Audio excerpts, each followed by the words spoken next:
तो एक movie trailer दिखा मुझे, सब मोह माया है, और ये शर्मन जोशी की एक फ़िल्म है जिनको कि मैंने बहुत टाइम से नहीं देखा। तो थोड़ा सा क्यूरियोसिटी जगी, और ये थोड़ा सा एक्चुअली पुराना ट्रेलर है, ये मूवी आई थिंक अब आके भी चली गई होगी, बट ट्रेलर देखते हैं। पिताजी क्या करते हैं तुम्हारे? पिताजी डिस्ट्रिक्ट कलेक्ट्रेट में प्यून है। ये पीयूष, ये दुष्ट, ये कुंभकर्ण बाहर निकल। अब 8 महीने में उनकी रिटायरमेंट है, तो उससे पहले घर की सारी जिम्मेदारियां संभालनी है। यार ये बंदा पहले आया और इतना ज़्यादा पॉपुलर था, और ये गोलमाल वोलमाल सारी मूवीज़ में आ रहा था। उसके बाद आई थिंक काफ़ी टाइम बाद फिर थ्री इडियट्स में आया, और उसके बाद गायब ही हो गया है, जबकि ठीक ठाक डिसेंट एक्टर है यार। कल के इंटरव्यू का क्या हुआ? स्पेशली बॉलीवुड में कॉमेडी टाइमिंग के हिसाब से I think he is probably up there. तुम प्राइवेट नौकरी की कोशिश क्यों नहीं करते हो? सरकारी नौकरी करेंगे आपकी तरह, तभी तो जीवन आराम से गुजरेगा हमारा। पराठे खाते खाते गर्म है ना। बिजली का बिल देखा है तुमने? नहीं नहीं, बिजली का बिल तुम काय को देखोगे जब तुम्हें पता है कि बाप भर देगा बिजली का बिल। यार ये अन्नू कपूर है क्या? एक सेकंड, अच्छा ठीक है ठीक है। गाड़ी में ढंग से पेट्रोल क्यों नहीं डलवाते हो बे? अरे 100 से ऊपर हो गया यार पेट्रोल। तो ऊपर हो गया तो 20-20 का डलवा के तो सस्ता पड़ जाएगा। तो गवर्नमेंट की अनुकंपा नियुक्ति के नियमों के अनुसार मृतक के आश्रित को उसके योग्यता के अनुसार सरकारी नौकरी मिलती है। जीते जी तो तुम्हारे पापा तुम्हारे कोई काम आ नहीं पाए, मरने के बाद ही उनकी अनुकंपा हो जाए तुम पर। आइडिया बुरा नहीं है ना? पिताजी के बदले नौकरी और नौकरी के बदले पिताजी, इतनी बड़ी कीमत चुका पाओगे? परिवार के लिए करना पड़ेगा। हम ये थोड़े कह रहे हैं कि दशरथ पुत्र राम बनो, अरे इंसान तो बनो यार। जीते जी तो आप कुछ कर ना सके, कम से कम मर के ही कुछ कर दीजिए। हमारी कुछ इच्छा है वो पूरी करनी पड़ेगी। क्या है? वो जीते जी अंतिम संस्कार हमारे सामने करने पड़ेंगे। 13वीं के भोज से लेकर सब कुछ। कोई तरकीब है? हम डर के मरने के लिए तैयार हैं। जाग गया शैतान। कुछ और बढ़िया उपाय करो, सांप वाप से कटवाओ यार। मिश्रा की 13वीं है, बहुत धूमधाम से निकले। कहीं जिंदा ही 13वीं क्यों रख लिए? तो मरने के बाद हमारा क्या होगा हमें कैसे पता लगेगा?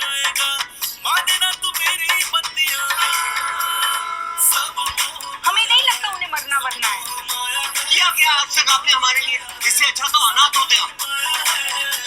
मरना इतना आसान होता ना बेटा, तो हर कोई मर के मोह माया से मुक्त हो गया होता। मरना कठिन नहीं है, जीना कठिन है। दिखा दे आपको मरते कैसे हैं।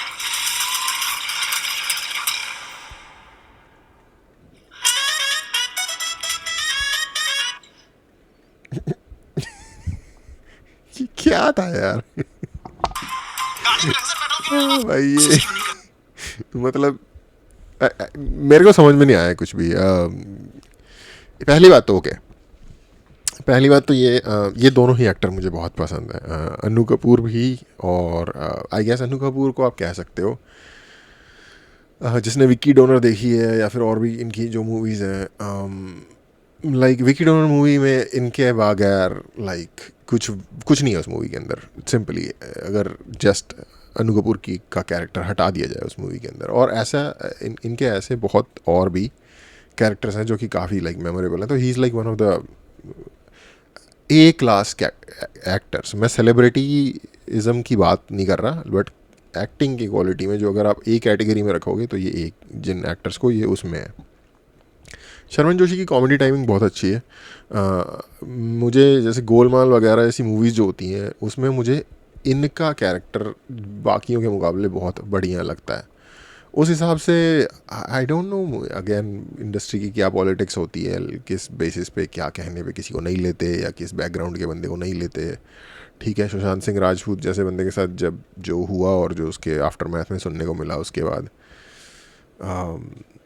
आई गेस जो लोग समहाउ सर्वाइव कर रहे हैं उनके लिए रिस्पेक्ट बढ़ गई है। तो वो बट यार शर्मन जोशी की शक्ल देख के इस आई डोंट नो अगर आपने थोड़ा सा मैं लाइक सैड वे में सरप्राइज हो गया था कि जैसी मतलब, क्योंकि ऐसा लग रहा है कि भाई लाइक गरीबी बहुत डीप तरीके से आ गई हो, क्योंकि ये बंदा बिल्कुल डिफरेंट लगता था यार पहले। लाइक आई डोंट नो, हो सकता है एज या क्या, आई मीन लग रहा है कि थोड़ा सा मुश्किल वक्त देखने के बाद इंसान जैसा हो जाता है ना, वैसी सी हालत हो गई है भाई की। उसके अलावा मूवी तो टू बी ऑनेस्ट अजीब सा ही कॉन्सेप्ट है। आई गेस सरकारी नौकरी के लिए लोग हर तरीके के जुगाड़ करते हैं, तो उसमें से एक जुगाड़ ये भी है। वैसे शर्मन जोशी का कैरेक्टर जो है वो मुझे मेरा एक दोस्त है उसकी याद दिला दे रहा है। तो मैं सोच रहा हूँ कि क्या वो होता तो वो ऐसा करता। और उसके बड़े ही सिमिलर लाइफ के जो थे वो लेट्स से डायनामिक्स थे। हाँ, वो किसी यूपी के किसी छोटे शहर में नहीं रहता था, लेकिन लेट्स से उनको सिमिलर डायनामिक्स थे। इससे ज़्यादा नहीं बोलना चाहिए। उसके अलावा अगेन ये बीच में काफ़ी सारी ऐसी छोटे शहर की मूवीज़ आई थी, जैसे कोई वो होता नहीं है कि आईएएस बन जाता है बाद में, पहले नहीं होता तो वो शादी टूट जाती है, या फिर बरेली की बर्फ़ी, या पता नहीं क्या, इस टाइप की बहुत मूवीज़ आई हैं। तो ये मुझे लगता है उसी टाइप की एक जिसे कहते हैं फैमिली कॉमेडी टाइप की मूवी है। कॉन्सेप्ट अगेन मुझे थोड़ा सा अजीब लगा। आते जाते अगर कभी यू नो ये मूवी चल रही हो तो मतलब ये मेरा ओपिनियन है, तो बंदा देख लेगा, बट स्पेशली ये मूवी देखने के लिए आई डोंट नो। हाँ, ये है कि आपको अनु कपूर जैसे बढ़िया एक्टर की परफॉर्मेंस देखने को मिलेगी, तो वो इसको like one time watch worth बनाती है आई गेस।